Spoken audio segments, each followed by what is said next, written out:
Li navenda perwerdeya gel a midyatê kursa seramîk û dîzikan hatvekirin kursiyer bi herîkê sênik dîzik vaz û eşyayên xemlê çêdikin bi saya vê kursê nefşê nû jî hînê hunera qedîm a seramîkê dibin.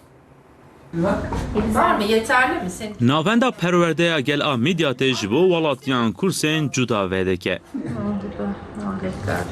Ji van kursan yek jî kursa seramîk û dîzikan e.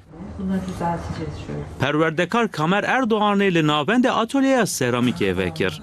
Bir midyat aslında tarihsel olarak Hunera seramîkê di dîroka midyadê de heye.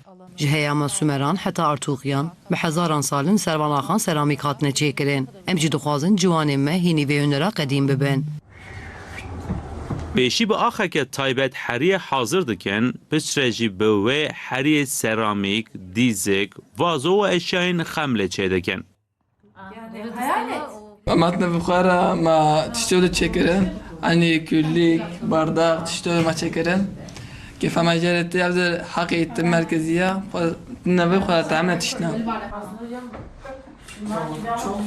Li navendê gorî her temenê kursa seramîkê tê dayîn. Kursiyer di van kursan de hînê seramîkê dibin. Em nake midyat halka eğitimena em seramik çedikin, seramik kursama nû ve buya. Gelki hoşam. Bi kursê tê xwestin nifşên nû jî vê hunera qedîm hîn bibin û ev huner neyê ji bîr kirin. Berê varê perabên te